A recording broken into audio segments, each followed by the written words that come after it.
অনেক পশ্চিমা দেশ অনেক আমাদের সাহায্য করতে এগিয়ে এসেছিলেন, সরকার আসতে দেয়নি। জি, আপনি তো দেখেছেন গতকালকের আপনার ইংল্যান্ড থেকে যে পত্রিকা বের করা হয় স্বরাষ্ট্র প্রতিমন্ত্রী বলেছেন টেলিগ্রাফে, যে ওখানে বলা হয়েছে যে ইউরোপিয়ান ইউনিয়ন সহযোগিতা করতে চেয়েছিল রেস্কিউ করার জন্য, আমাদের সরকার এটাকে নাকচ করে দিয়েছেন।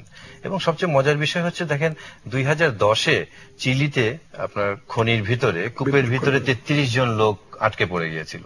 তারা কিন্তু চিলির মতো দেশে অসাধারণ, বিস্ময় অবাক হয়ে থাকে। আপনি মহাকাশ গবেষণা কেন্দ্র নাসার সহযোগিতা তারা নিয়েছে। আমরা কিন্তু কিছুদিন গত বছরই আমরা ইউএন এর ইন্টারন্যাশনাল রেস্কিউ ম্যানেজমেন্ট ফোর্সের আমরা হলাম, গ্রুপের সদস্য হলাম, এবং সেখানে কিন্তু তাদের এক্সপার্টাইজ আছে, তারা কিন্তু এটার জন্য প্রস্তুত। আমরা নিজেরা তাদের সদস্য। আমরা যদি তাদেরকে বলতাম, তারা কিন্তু রাতারাতি চলে আসতো। তাহলে কিন্তু আমাদেরকে টিভির স্ক্রলিং এ বলতে হতো না যে হাতুড়ি, বাটাম, শেকল, টর্চ লাইট নিয়ে আপনারা চলে আসেন। রাষ্ট্র এত অসহায় যে কফিন ভিক্ষা চাচ্ছে, রাষ্ট্র এত অসহায় যে একটা টর্চ লাইট ভিক্ষা চাচ্ছে, এই দেশে একটা করাত ভিক্ষা চাচ্ছে। আমাদের পাশে ইন্ডিয়া কিন্তু অনেক সক্ষমতা অর্জন করেছে। ইন্ডিয়াতে আপনার ন্যাশনাল রেস্কিউ আপনার রেসপন্স ফোর্স যেটা করেছে, এই টিমটা কিন্তু কলকাতায়, বেশি না 35 মিনিট লাগে কলকাতা থেকে আসে। কেন এগুলো হয় না কেন? এটা 2004-এ যখন স্পেকট্রাম ঘটনাটা ঘটলো, তখন জামিলুর রেজা চৌধুরী সাহেবকে তদন্ত কমিটির প্রধান করে একটা কমিটি করা হয়েছিল। এই কমিটি একটা রিপোর্ট দিয়েছিল। রিপোর্টে বলেছিল যে আপনার গ্রাউন্ড পেনিট্রেটিং রাডার, যেটাকে জিপিআর বলা হয়, এই মেশিনটা কিনলে এই মেশিনটা এই দুর্গত এলাকার নিচে চলে যাবে এবং রাডার এবং ক্যামেরার সাথে সে ট্রেস করতে পারবে জীবন স্পন্দন আছে কিনা। বেশি না, 2.5 থেকে 3 কোটি টাকা দাম।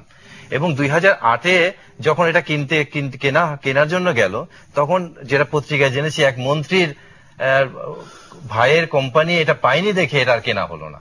তো যার ফলে যদি আজকে এই মেশিনটাও যদি আমাদের থাকতো, তাহলে এরকম ভিক্ষা করতে হতো না। আপনার কাছে শেষ প্রশ্ন, আমাদের সময় শেষ হয়ে এসেছে। ঢাকা সিটি কর্পোরেশন নির্বাচনে যখন হওয়ার কথা ছিল 1.5 বছর আগে, তখন আপনি সম্প্রতি লিখেছেন এটা নিয়ে একটা, আপনি একজন নিজের পায়ে দাঁড়ানো, কারো অনুকম্পা, কোন দল বা গোষ্ঠীর অনুকম্পা ছাড়াই আপনি গোটা ঢাকার উত্তরকে, দক্ষিণকে চষে বেরিয়েছেন।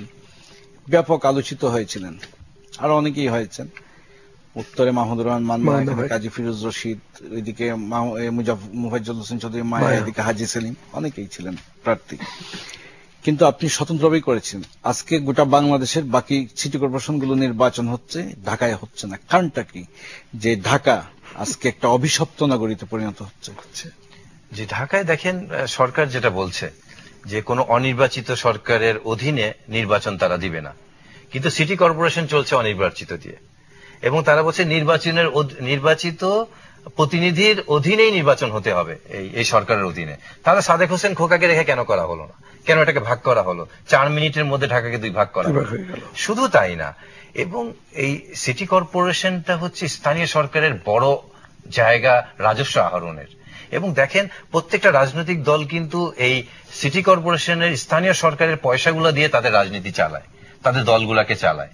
আপনার দলের এখন কাউকে কিছু দিতে হবে, সিটি কর্পোরেশনের দোকান দিয়ে দিলাম, রাস্তার কাজ দিয়ে দিলাম, ব্রিজের কাজ দিয়ে দিলাম। এবং এটা কিভাবে সরকার নিজের কুক্ষিগত করবে? সরকার উপজেলাকে পঙ্গু করলো, জেলা পরিষদগুলোতে নিজের লোক বসিয়ে দিল। যার ফলে আজকে স্থানীয় সরকার কাঠামোটা ভাঙার জন্যই কিন্তু রানাদের মতো দুর্বৃত্ত তৈরি হচ্ছে। এই রানা কিন্তু একা না, আপনি 64টা জেলায় 64,000 রানা পাবেন। এটা শুধু আওয়ামী লীগের না, বিএনপিরও। এই রানাদের দাপটে আপনার বাড়ি ঘর কোনো কিছুই নিরাপদ না। আজকে এক রানা ধরা পড়েছে, এই জন্য প্রধানমন্ত্রীকে পর্যন্ত সংসদে গিয়ে মিথ্যা বলতে হলো। কি দরকার ছিল ওনার বলা যে এই রানা আমার রানা না? এবং এই রানা আপনি যেটা দেখছেন, উনি প্রধানমন্ত্রী, সরকার তো ধরেছে সদিচ্ছার প্রমাণ, এবং উনি কমিটির লিস্ট নিয়ে আসলেন। ধন্যবাদ আপনাকে, আপনাদের দুজনকে ধন্যবাদ। আপনি একজন বিখ্যাত আইনজীবী, আপনি আমাদের গভীর রাতে এসেছেন। ফকির আলমগীর প্রত্যুষের আকাশে ফর্সা হওয়ার সঙ্গে সঙ্গে তিনি আবার বেরিয়ে পড়বেন শ্রমজীবী মানুষের এই মহান দিবসে গান গাওয়ার জন্য। সুপ্রিয় দর্শক, সঙ্গে থাকার জন্য ধন্যবাদ। শুভরাত্রি।